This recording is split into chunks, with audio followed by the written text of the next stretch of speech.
ఈ level of డిస్కషన్లు జరిగాయి తప్ప డిఫరెన్సెస్ వచ్చేసి అంతేమీ లేదండి అసలు. ఫస్ట్ సినిమాకి నేషనల్ అవార్డు తీసుకున్న ఒక డైరెక్టర్ నెక్స్ట్ సినిమా 5 ఏళ్ళు వెయిట్ చేయడం అన్నది కరెక్ట్ అని అంటారు. ఎందుకంటే మీలాంటి డైరెక్టర్లు ఫాస్ట్ అసలు సినిమాలు కరెక్ట్ కాదు చేస్తే సార్, అసలు కరెక్ట్ కాదు సార్, నాకే కరెక్ట్ కాదని తెలుసు.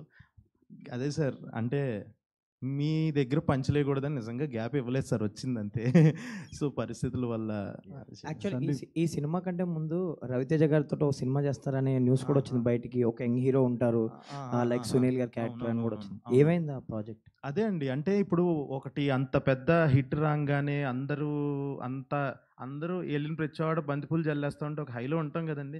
అసలు బడ్జెట్స్ మైండ్లో పెట్టుకోకుండా, అంటే అప్పటి వరకు ఎంత నేను నా స్ట్రెంగ్స్ అయిన రూటెడ్గా ఉండటము, ఆ కథలు అలాంటివి చేసుకుంటూ అదేంటనంటే బడ్జెట్స్ చాలా రియాలిటీకి చాలా దూరంగా ఉన్నాయి అప్పుడున్న పరిస్థితులకి. 2023లో ఆ టైంలో నేను దాని మీద అంత ట్రావెల్ చేసిన తర్వాత అప్పుడున్న పరిస్థితులకి ఆ ఓటీటీ మార్కెట్ సడన్గా డౌన్ అవటం, సడన్గా రైజ్ అయ్యి డౌన్ అవటం, ఇలా అన్నీ చాలా ఉన్నాయి సార్ ఫ్యాక్టర్స్. దానివల్ల ఇంకొక ప్రాపర్గా డెసిషన్ తీసుకొని ఓకే ఇది ఈ టైంలో కరెక్ట్ చేయటం కరెక్ట్ కాదు అని చెప్పి నేను ఇమీడియట్గా మూవ్ ఆన్ అయిపోయి, సో రవితేజ సార్తో కూడా డిస్కషన్స్ జరిగినాయి.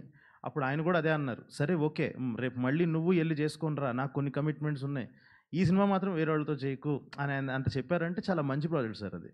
కానీ పరిస్థితుల వల్ల అలా అయ్యి మళ్ళీ ఒక రియాలిటీకి వచ్చి నేను టక్కున ఇది స్టార్ట్ చేసి ఈసారి మనం ఫస్ట్ కథ చెబుదాం, ఒక అద్భుతమైన కథ చెబుదాం అని చెప్పేసి రాయడం స్టార్ట్ చేసింది. ఆల్ ద బెస్ట్ అండి.